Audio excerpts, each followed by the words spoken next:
What's good, YouTube? Welcome to my channel, man. My name is DivaTequila. I appreciate you being here. Hope you're having a wonderful day.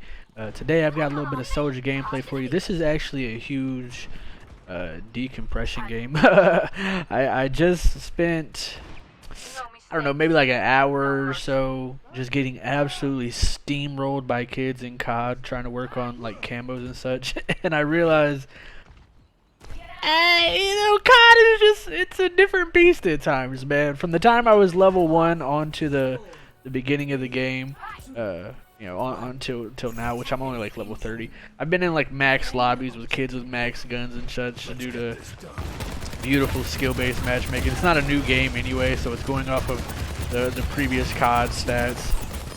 Anyways, no excuses, just results, man. I'll continue to casually level my weapons in COD as time goes by, mainly because I want to play when the Warzone update happens. My apologies for the hiccups, man. Y'all be alright. So anyways, I'm just coming off of Call of Duty.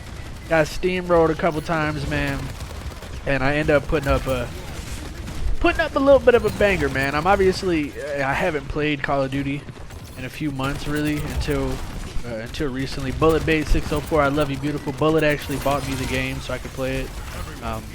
So I've been trying to take advantage of that a little bit. Really, like I said, just trying to get prepared for Warzone. But I've obviously been spending the vast majority of my time playing Overwatch. So anyways, I went from kind of getting steamrolled in Call of Duty for a little bit to blowing off some steam here and absolutely just decimate this team. I'm surprised with how long they ended up fighting us off. They did a really good job, I think, of regrouping, but you can see early on we're just absolutely demolishing them. I think at this point I've already got like 4k damage or so. Or maybe right after I pop my ultimate I've got like 4k damage. But anyways, yeah, man.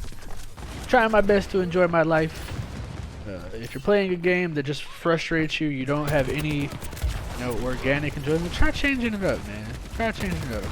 I understand a lot of us game for, stress relief and decompression, but the beautiful reality with most games nowadays is there's either different modes that you can play on the same game, or you can give yourself different challenges to make it a little bit more enjoyable than just playing the same game. I've played lots of Call of Duty over the last 10-15 years, so unless I'm either playing with friends or playing Warzone, a lot of times I get frustrated just playing regular multiplayer. I'm probably there. Should have continued going up the staircase and forcing a 1v1 with the Kiriko there, but hey, it's okay, man. It's okay. I kind of just tunnel vision trying to run away onto the point trying to contest, but it is what it is. So after that massive hold to start the game, they end up capping the payload pretty easily, but now I'm getting ready to just go up to the creme de la creme spot here and just kind of decimate. We get the easy pick on the Kiriko. Doing my best here to hug the corner tight, but also play hyper aggressive this entire time. I recognize that with their current team comp, the only person that they have that can come up and challenge me is the Kiriko, but as the Kiriko would be running up challenging me, then I'd have free shots on somebody else. Mercy can obviously only heal one person at a time, so I really just kind of camp up at this spot for a bit, looking out for this Bastion ult real quick. I think it ends up being just like a completely boo-boo wasted ult. So the Mercy's down, Kiriko's down, Cassidy's down. Bastion's ult fell short. Don't even know what he was ulting at. He picks off our Tracer, but runs into the open and gets clacked. He should have picked off Tracer and then just waited on his heels. I don't know what the thought process was there, buddy boy, but he got humbled real quick. So it's going to take them a little bit before they can actually push past this bridge. I've got the good spot held here. I think that if Mercy and Kiriko both hadn't healed him right there, then my little Helix missile, whatever it's called, would have actually killed him there. Because I did make contact with it, but that's okay. That's okay. I think he did pick off somebody with his ult there, so unfortunate, but it's whatever. I've got my ult here. I've got the BAP up top. BAP perfectly drops his ult for me. We got the Bastion. I don't get the Mercy in my ult. Mercy ends up flying away. But I've still got the BAP ult there waiting for me. I dropped my heals as well, so all three of us are just up here just spam firing. Worked out really well. This BAP I think caught on kind of early to play as a support off of me, and he just kind of followed me around to my different repositions and made sure I was topped off, and also just, you know, kept firing down with me. The beautiful thing about BAP doing this is we can both heal each other. Obviously I have an AoE heal every 15 seconds, so it's gonna be really hard for them to force both of us out of position. Yeah, we also have the the invincibility field. He's got his obviously single heal he can do on me, and then he also has an AoE heal as well. So yeah, works out really well when we both get grouped up like that. He's already back beside me, so that's what we love to see. Bastion, bless his heart, missed a lot of shots. I can hear the footsteps coming up behind me, so I know somebody's getting close. I think the Reaper actually went below me.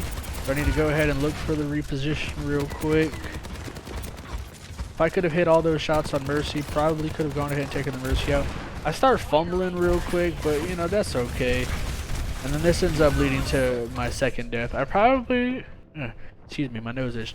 I don't know if you can see, I got a little baby rash on my face. One of the beautiful joys of having subcutaneous paniculitis, like T-cell lymphoma, or cancer, in less words, is I've been developing this like little rash around my nose lately.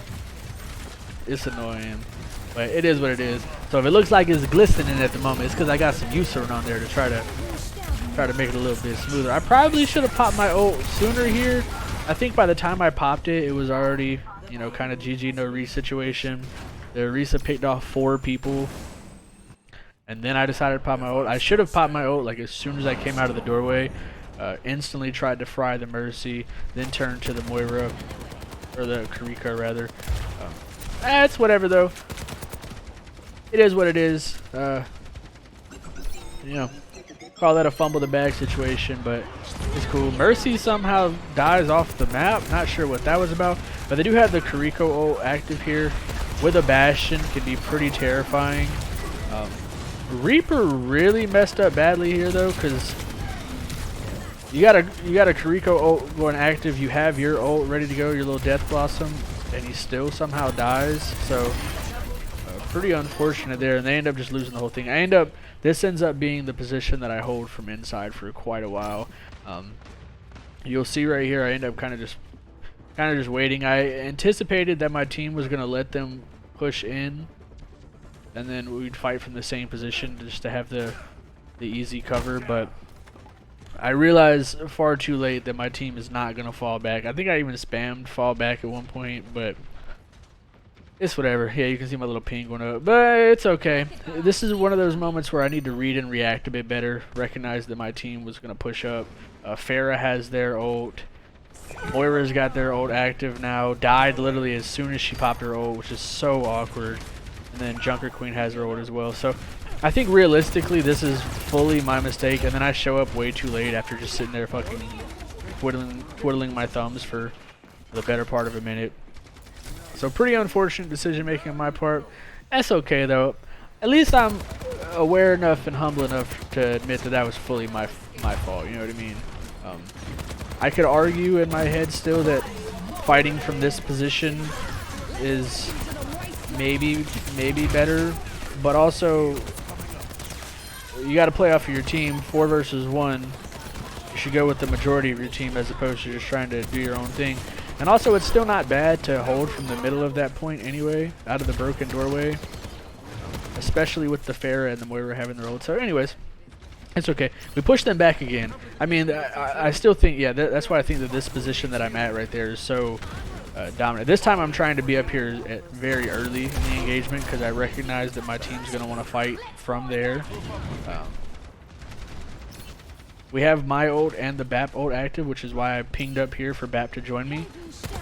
I wanted BAP to go ahead and ult my ult, so that way we just kind of super shred this team here.